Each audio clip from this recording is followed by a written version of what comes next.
Le livre, c'est le meilleur jouet des tout-petits. Naître et grandir a le plaisir de vous présenter cet épisode.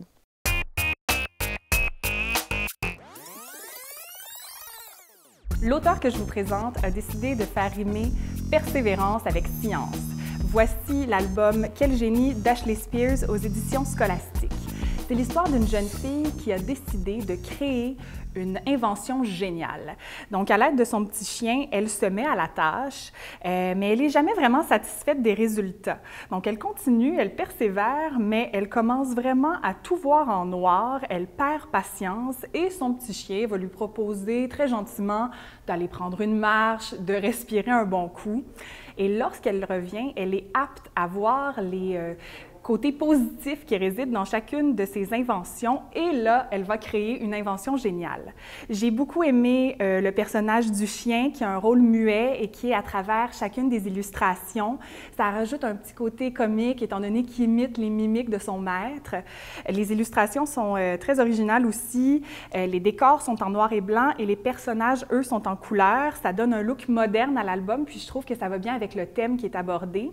Mais moi, mon point positif que j'adore, c'est le fait que ce soit un personnage féminin, le personnage principal, parce qu'on s'éloigne complètement des clichés « rose bonbon, je souhaite devenir une princesse ».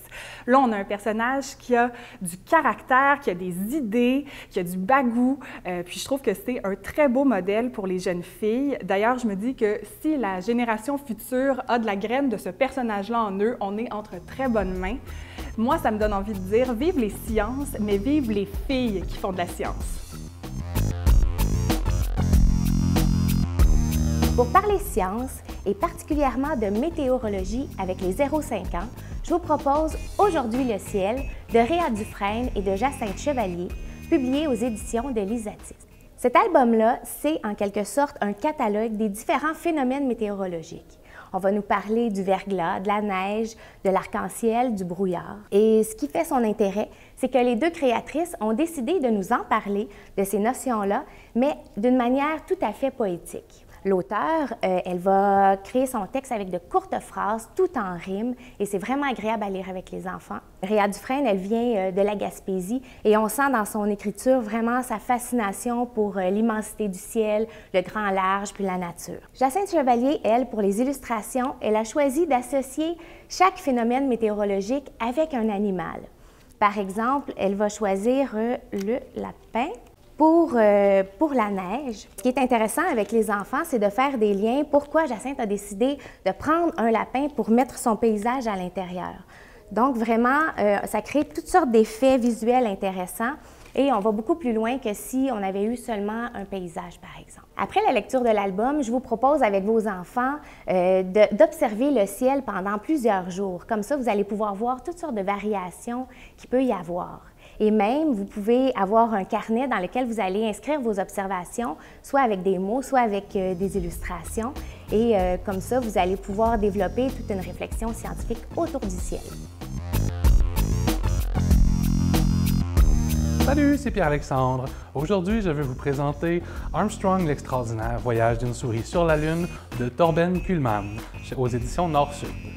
Alors, c'est l'histoire d'Armstrong, une petite souris pas comme les autres parce qu'elle est curieuse et elle veut découvrir en fait ce qu'il se passe sur la Lune parce qu'elle est fascinée par l'astre qu'elle voit briller la nuit et elle va mener différentes recherches, elle va découvrir des livres où on parle de l'espace et c'est surtout lorsqu'elle va tomber en fait sur un message qui lui a été transmis par un certain Lindbergh qu'on va retrouver au musée de l'aérospatiale et de l'aviation, qu'elle va découvrir son plein potentiel. Donc, elle va construire des plans pour en fait, elle va monter des plans pour se construire une fusée pour pouvoir atteindre son rêve. Évidemment, les autres souris n'y croient pas et vont rire d'elle un peu, mais après plusieurs tests, parfois dangereux, souvent infructueux, elle va finalement réussir son voyage vers la Lune et le retour. Donc, c'est une belle histoire sur le pouvoir de l'imagination, le fait de croire en ses rêves.